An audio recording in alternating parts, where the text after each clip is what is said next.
Bonjour à tous. J'espère que tout le monde voit le document qu'on partage. Si ce n'est pas le cas, dites-le nous. Normalement, vous avez une belle page de garde avec un certain nombre d'images déjà de tiers-lieux dont nous finançons déjà un certain nombre.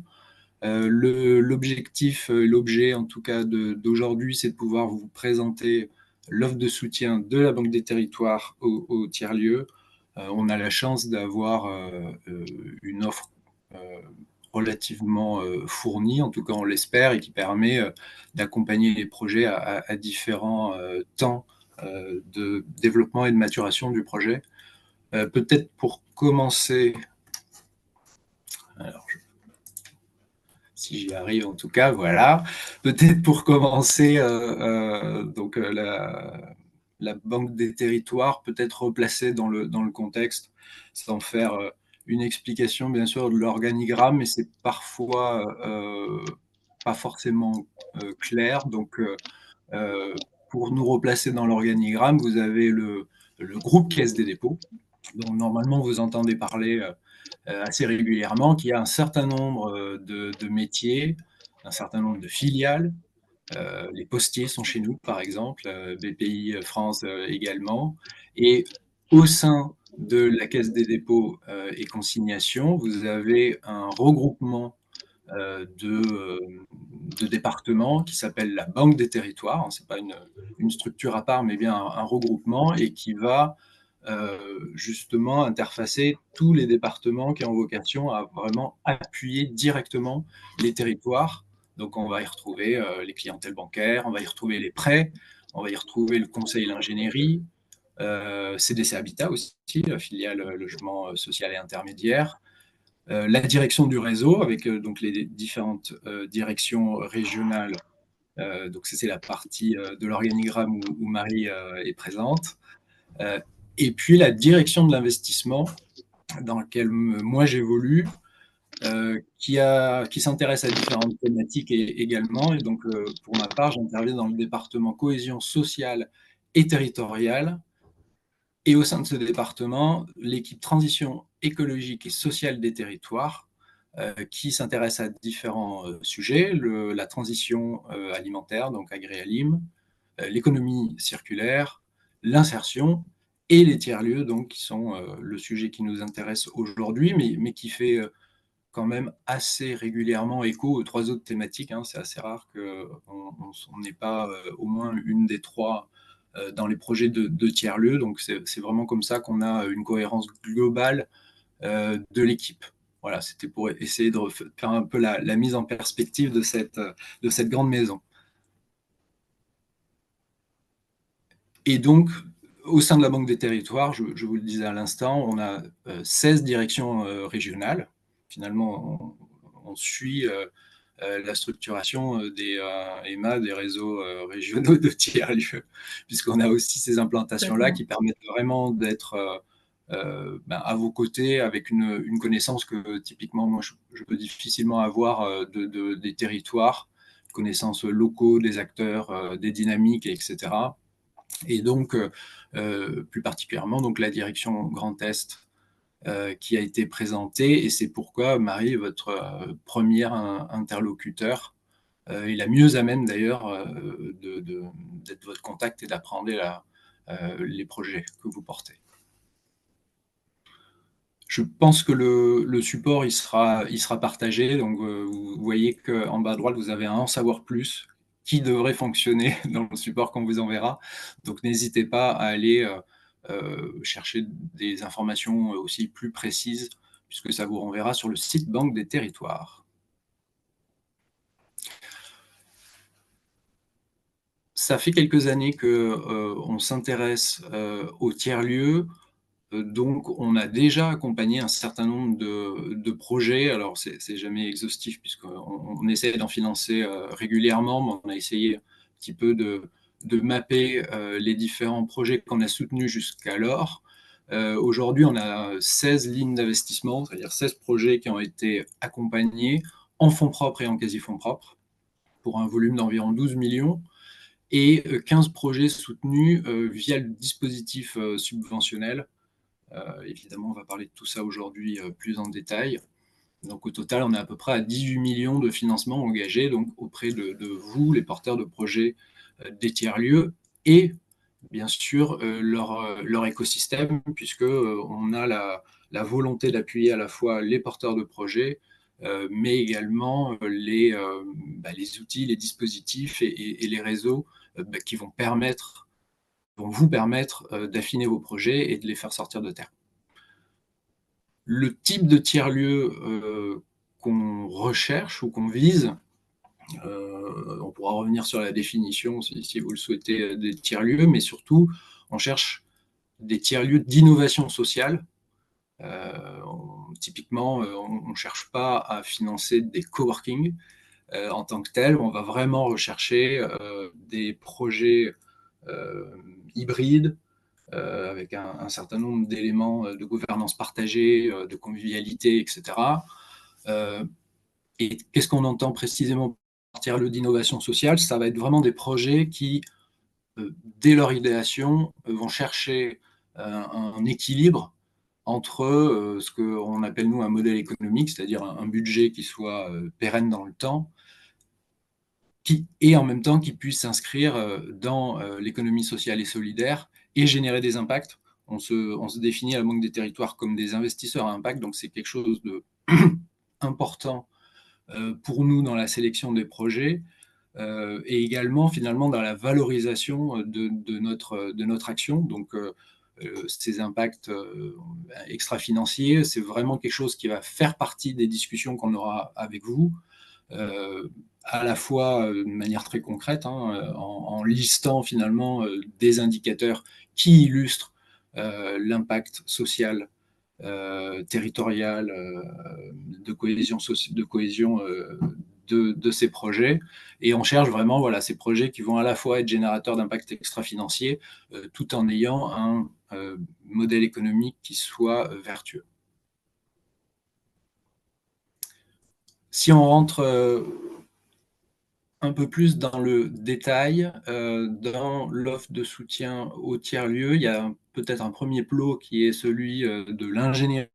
Donc là, on est plutôt en amont lors de la confection de vos projets. Dans ce cas-là, on a des dispositifs qui vont se scinder en fonction du destinataire, voire du bénéficiaire. S'il s'agit d'une collectivité, il y a le dispositif territoire conseil, donc qui fait partie de la Banque des Territoires et qui correspond à de l'ingénierie généraliste, plutôt aux petites collectivités et collectivités rurales, et qui est un apport de ces équipes-là sur de la méthodologie. En général, on est assez amont dans ces projets-là pour pouvoir vraiment établir un projet multi-acteurs. Donc, on est vraiment dans la confection même du collectif. Donc, on est plutôt très amont, mais il y a cette possibilité-là, donc plutôt pour des petites collectivités et collectivités rurales.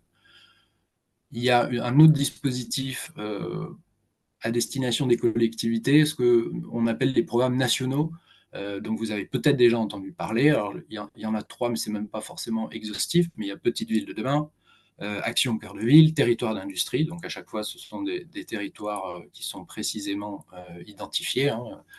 Les petites villes de demain, il y en a 1612, je crois, aujourd'hui, qui ont conventionné pour donner un ordre de grandeur. Et Action Cœur de Ville, on doit être à 200, entre 200 et 250 villes qui sont dans ce dispositif. Donc, si votre projet est implanté dans un de ces territoires programmes nationaux, ça veut dire que la collectivité pourra demander et bénéficier d'un certain nombre d'appuis.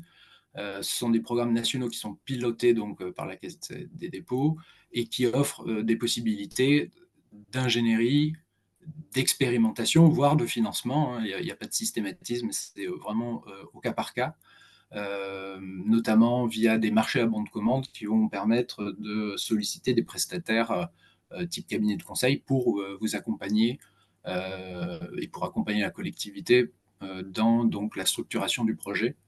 Donc ça nécessite bien sûr un conventionnement de la collectivité, hein, pour adhérer à ces programmes nationaux, mais ça ouvre un certain nombre de possibilités. C'est aussi d'ailleurs des territoires qu'on appelle qu'on qualifie en déprise ou en tout cas prioritaires. Il y a quartier politique de la ville aussi que j'ai pas indiqué ici, mais qui fait partie de ces programmes QPV, qui fait partie de ces programmes nationaux, et sur lesquels on va être particulièrement attentif pour appuyer et accompagner les projets. Ça, c'est pour l'ingénierie plutôt à destination donc des collectivités. Pour être clair, ça veut, pour vous porteurs de projets entre guillemets privés, ça veut dire que vous pouvez vous rapprocher dans ces cas de figure-là de la collectivité qui sera celle qui sera bénéficiaire de l'étude, mais qui peut être aussi à votre faveur. Pour ce qui est d'ingénierie vraiment dédiée, dispositif vraiment dédié au tiers-lieu, on a un programme d'ingénierie pré-investissement, donc là qui est vraiment spécifique au tiers-lieu. Hein. Ceux que j'ai cités avant, ils sont pour les tiers-lieux, mais aussi pour d'autres types de projets. Mais on a ce dispositif-là qui est vraiment dédié aux porteurs privés de projets de tiers-lieux, qui est de l'ingénierie via, là aussi, un marché à bon de commande. Ça veut dire qu'on euh, on a sélectionné précisément d'ailleurs 3 groupements de prestataires qui vont vous accompagner, qu'on peut nous solliciter et donc financer intégralement, et qui vont vous accompagner dans des études de structuration juridique, de structuration financière, hein, de business plan, recherche de financement, etc. Un peu à la marge, mais il peut également y avoir des études de marché, mais sur des points un peu précis de votre offre de service. Pour pouvoir y être éligible, donc ça se déclenche sur décision de nos services, et on est là sur des projets, alors j'ai mis mature, mais on n'est pas au niveau de l'idéation, on est sur des projets qui ont déjà une certaine maturité, en tout cas dans leur confection, et qui ont déjà fait leur preuve de concept. Et dans ce cas-là, on est en capacité de déclencher ces études-là pour pouvoir vraiment finaliser les dernières études voilà, d'ingénierie, de conseil, de confection de ces projets pour qu'ils soient le plus stabilisés dans leurs différents aspects.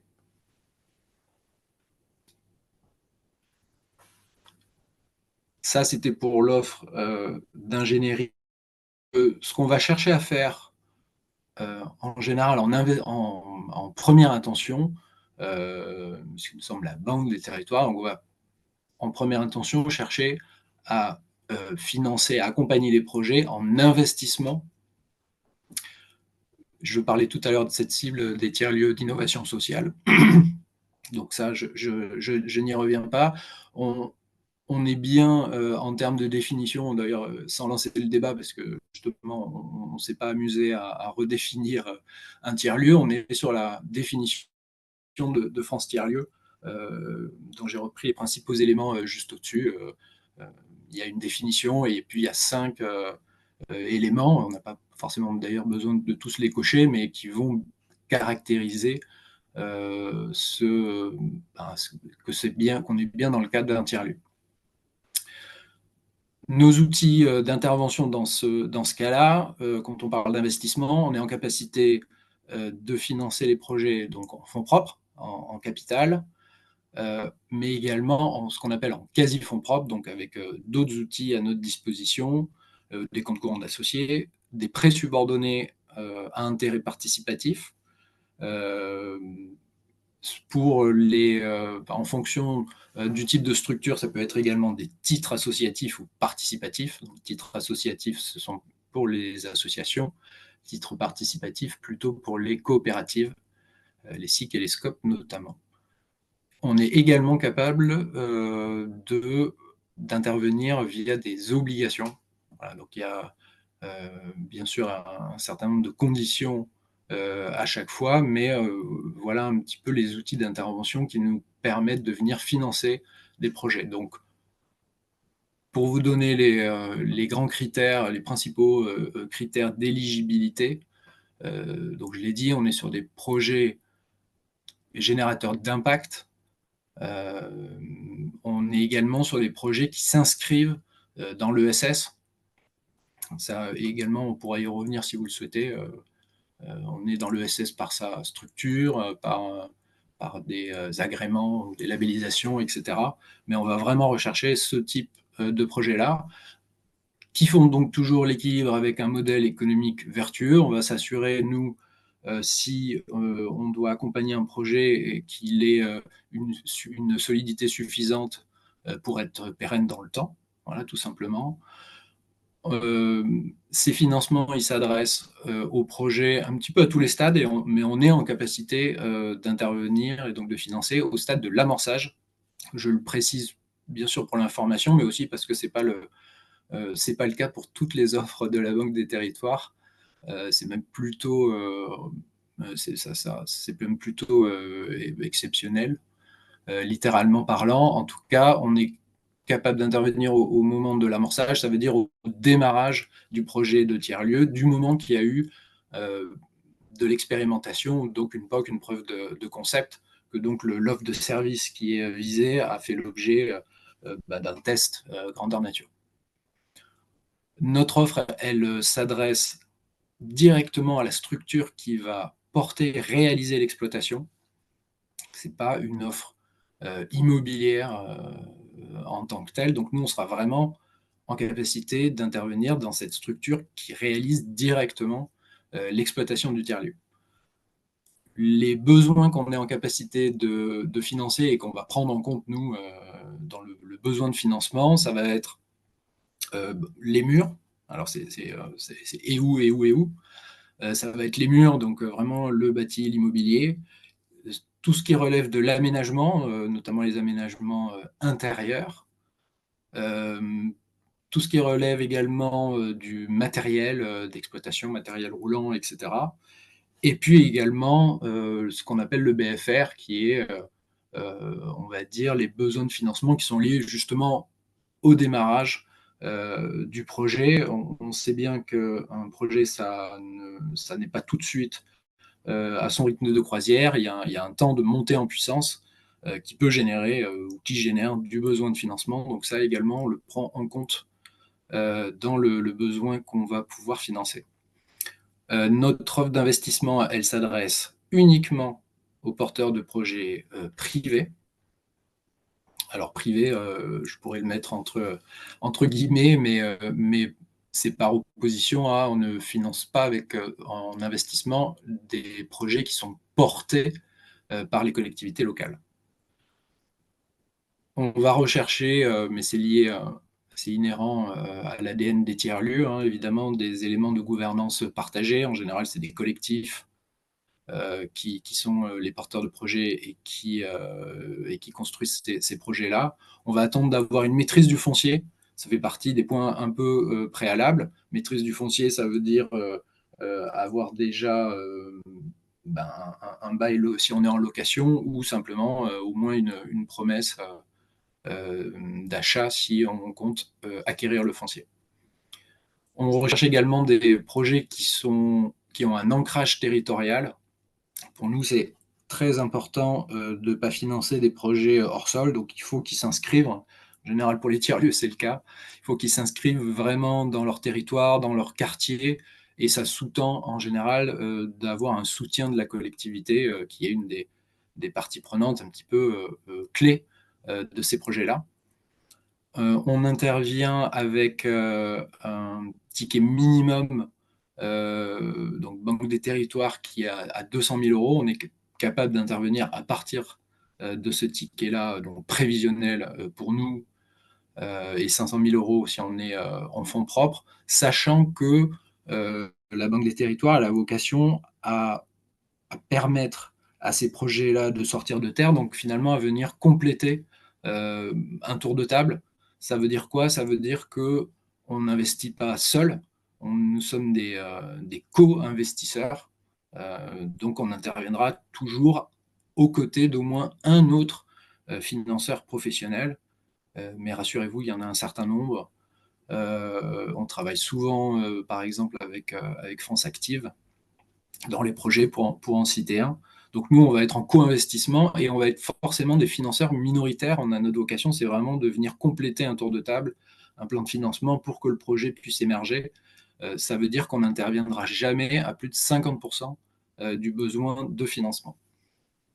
Alors, il est sur chaque slide, mais vous voyez qu'en bas, on vous a mis les coordonnées de Marie ici présente, donc qui est, je le répète, votre interlocutrice. On a parlé de l'offre d'ingénierie, il y a l'offre d'investissement en fonds propres et quasi-fonds propres. On a également, dans certains cas de figure, la possibilité d'intervenir via des prêts. Je dis dans certains cas de figure parce qu'on va être sur des prêts pour des projets éligibles lorsqu'ils sont sur des territoires et des géographies prioritaires. Donc c'est des prêts qui seront dans des périmètres renouvellement urbain ou opérations de revitalisation des territoires. On en parlait un petit peu avant, mais ça va être typiquement des territoires petites villes de demain, action cœur de ville, quartiers prioritaires de la ville, etc. Donc, qui sont liés un peu aux programmes nationaux. Si votre projet est sur un de cette typologie de territoire, vous pourriez être éligible effectivement à un prêt. Donc là, c'est vraiment une autre offre hein, par rapport à une intervention en financement, c'est-à-dire que là, alors, le terme technique pour nous, c'est prêt sur fonds d'épargne, et pour être très clair, là, c'est l'argent du livret A, donc ce n'est pas tout à fait les mêmes conditions, évidemment, de prêts qui doivent être tout à fait sécurisés, et c'est pourquoi ce prêt-là, il a besoin d'être garanti à 100%. En général, en tout cas les collectivités locales du territoire d'implantation du projet, elles ont la possibilité d'apporter une garantie sur 50%, et il y a 50% à aller chercher par ailleurs pour pouvoir garantir ce prêt. Si vous répondez à ces critères d'éligibilité-là, l'intérêt de ce prêt, c'est qu'il est pour des petits tickets possibles, un peu tous les tickets d'ailleurs, mais ils sont en capacité de financer des petits besoins de financement. On est sur des maturités qui sont objectivement longues, puisqu'on peut avoir des maturités jusqu'à 30 ans, ce qui peut être assez intéressant pour les projets. Et on est sur une offre financière, c'est un taux variable indexé sur le livret A. Donc on vous a mis à date, hein, c'est le taux du livret A plus 0,6, donc je vous laisse faire le calcul, étant donné que le livret A est à 3%. Et c'est a priori une offre qui peut être tout à fait compétitive par rapport à ce que peuvent proposer aujourd'hui les banques. Dernière chose sur cet outil d'intervention de prêt, on peut envisager sur le même projet d'intervenir à la fois en investissement, donc en fonds propres ou quasi-fonds propres, et à la fois via les prêts. On peut cumuler les deux. Donc voilà, il faut rentrer là encore dans les critères d'éligibilité, mais c'est une possibilité qui existe.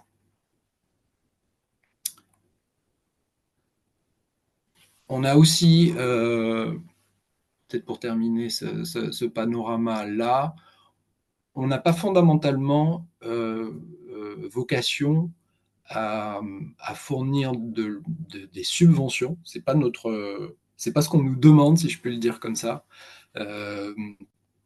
Notre premier moyen d'action, c'est vraiment via le financement, en prêt, en investissement, en fonds propres ou quasi-fonds propres. Néanmoins, on a la possibilité, là aussi sous condition, de pouvoir accompagner des petits projets, en tout cas des projets à faible besoin de financement, c'est comme ça qu'on qualifie le terme de petit, lors de leur démarrage. Donc là, on va être sur des projets toujours pareil, hein, donc qui sont au stade de démarrage, mais qui ont fait leur preuve de concept. Pour nous, ça reste toujours une condition sine qua non. C'est une possibilité qui est offerte évidemment s'il n'y a pas par ailleurs d'autres soutiens de la Caisse des dépôts. On essaye de prioriser sur les territoires hors métropole et en particulier les géographies prioritaires. Ce n'est pas rédhibitoire, bien entendu. On l'a déjà fait sur des tiers-lieux en milieu rural, donc qui ne rentraient pas dans ces différents programmes nationaux, mais on essaie quand même de les prioriser, puisque, encore une fois, c'est des géographies qu'on vise particulièrement. C'est éligible pour des structures type association, coopérative, SAS, voilà, ce qui recouvre, je pense, une bonne partie des projets de tiers-lieux. Je vous l'ai dit, on est sur des projets à faible besoin de financement, donc ça va être des besoins de financement inférieurs à 500 000 euros. Et après, il y a certaines petites conditions complémentaires, bénéficier de l'appui de collectivités ou de réseaux d'appui local, qui est normalement pas trop difficile, en tout cas pour la deuxième, puisque donc il faut aller voir Emma et que Emma dise que quand vous avez discuté, qu'elle vous soutient. Et également qu'il y ait un minimum d'offres de coworking si s'il y a un besoin sur le territoire, en gros, s'il y a zéro offre sur la commune ou dans un certain rayon, c'est bien de pouvoir proposer au moins quelques postes de coworking. Si on est dans ces principales conditions-là, on a la possibilité d'accompagner le projet donc via une subvention jusqu'à 40 000 euros pour accompagner donc le démarrage de l'activité de votre projet. Donc voilà pour l'offre. J'ai essayé d'être le plus clair et synthétique possible. Peut-être pour terminer, quelques exemples de projets qu'on accompagne déjà aujourd'hui. 3 exemples précisément. Un premier dont on voulait vous parler, c'était Make Ici.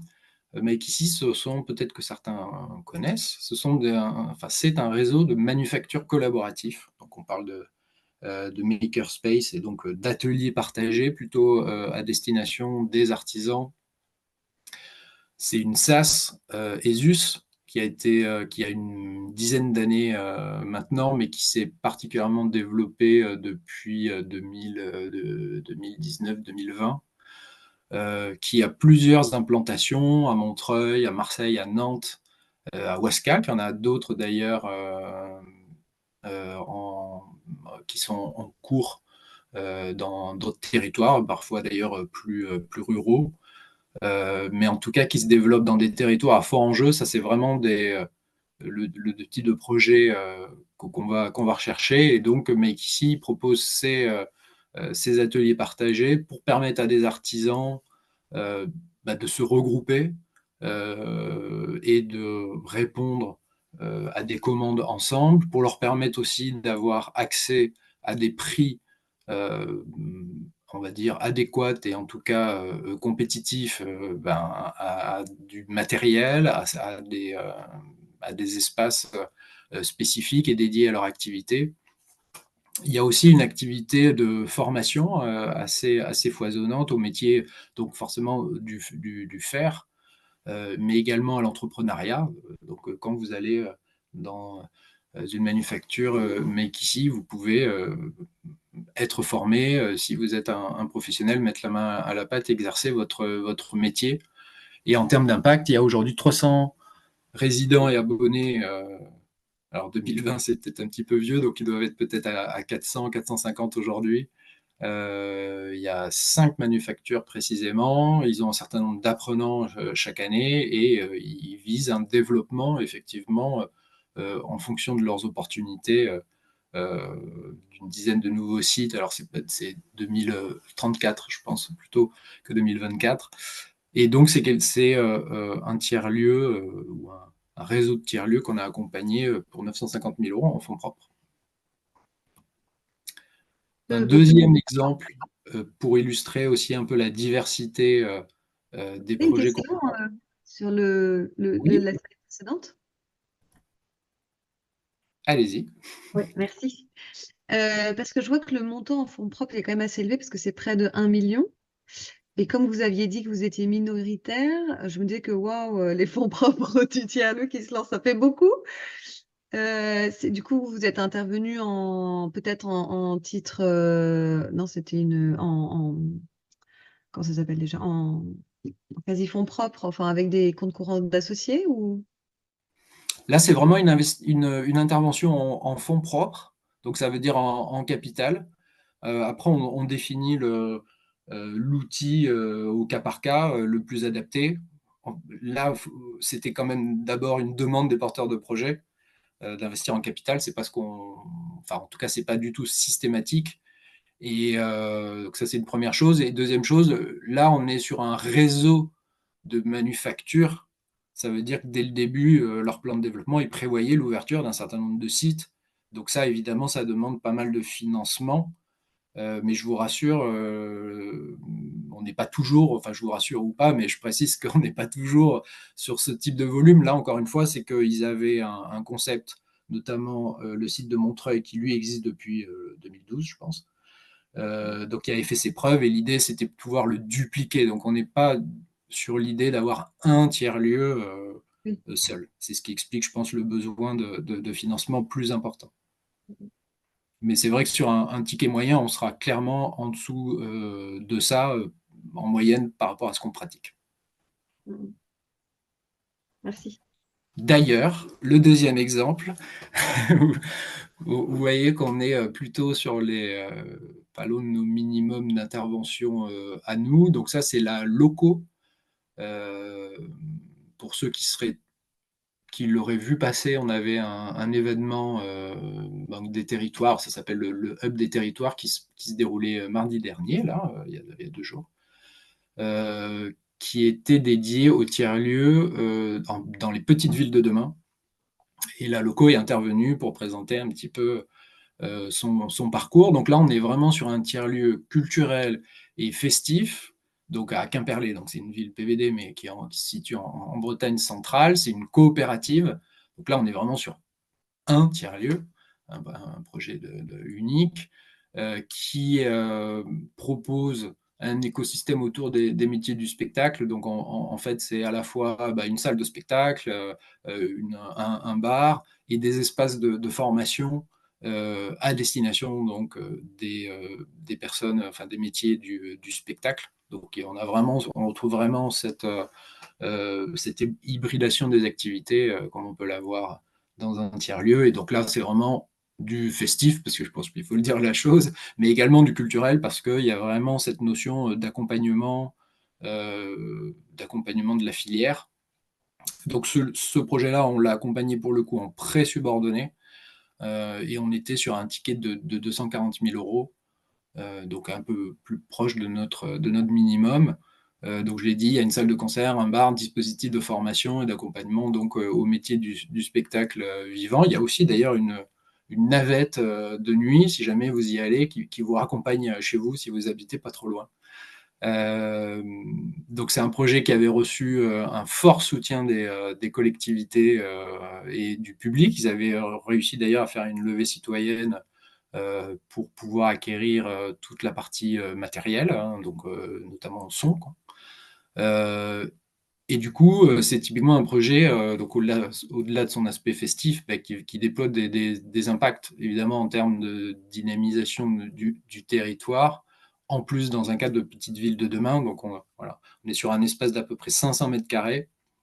Et c'est un projet qui génère de fait aussi de la création d'emplois, puisque ils ont prévu, hein, parce que c'est démarré, mais c'est encore récent, mais ils prévoient 10 ETP en termes d'impact social à terme.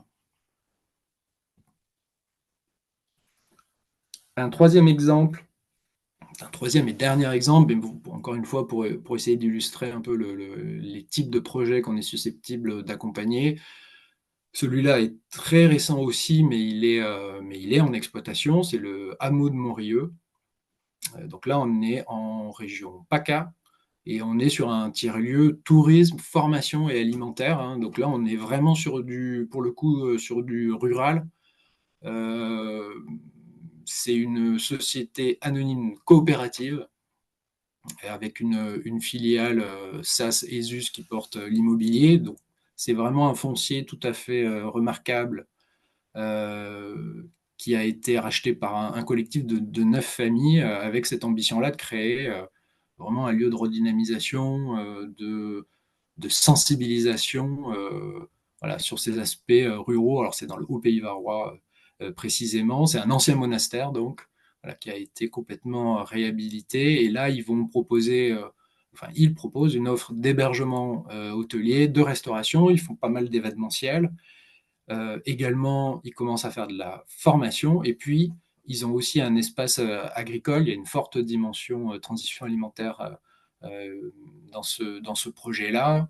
Ils ont recours à des contrats d'insertion, justement, qui à la fois vont les aider et eux qui vont former, notamment pour travailler donc, sur un carré maraîcher. Globalement, c'est une logique d'appui aux transitions environnementales, sociales et alimentaires. Donc là, on est vraiment, alors c'est une grande surface, hein, on est sur 5000 mètres carrés pour la partie agroécologie. Création d'une quinzaine de TP, voilà, une vingtaine de contrats d'insertion. Ils en ont déjà, je pense, la moitié aujourd'hui. Ça va permettre aussi d'avoir une petite activité de production. Hein. Donc là, on va être sur vraiment du circuit court. Donc c'est vraiment des impacts de manière très concrète qui nous ont intéressés. Et évidemment, parallèlement à ça, on a un projet qui a une viabilité dans l'hybridation des différentes activités qu'ils proposent. Il y en a qui génèrent vraiment des recettes qui permettent de s'équilibrer et d'autres qui sont donc plus d'intérêt général. Voilà, je crois que j'ai beaucoup parlé.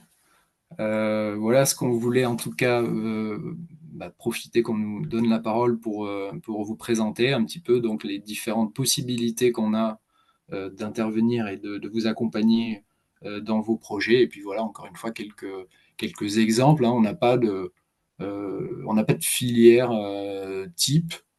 Typiquement, on est vraiment sur toujours des critères pour nous qui sont vraiment fondamentaux. C'est s'inscrire dans l'innovation sociale tout en ayant un modèle économique qui fait que si on vient accompagner et financer le projet, on sait que ça se fait dans la durée et que de fait, les impacts qui sont prévus vont être générés et nous, c'est ça qu'on essaye vraiment de valoriser par nos interventions.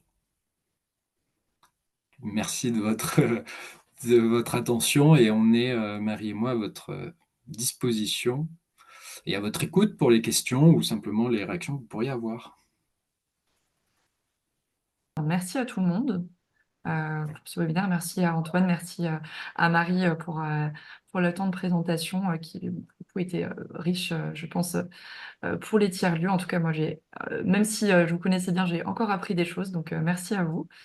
Merci aussi aux participants. Et voilà, n'hésitez pas, on vous transmettra bien sûr le support de présentation et l'enregistrement dans les jours qui viennent. On se permettra aussi d'y rajouter ce qu'on vous a partagé comme ressources. Voilà, et nos contacts, bien sûr, nos coordonnées, ainsi que celle de Marie qui sera bien présente dans le diapo.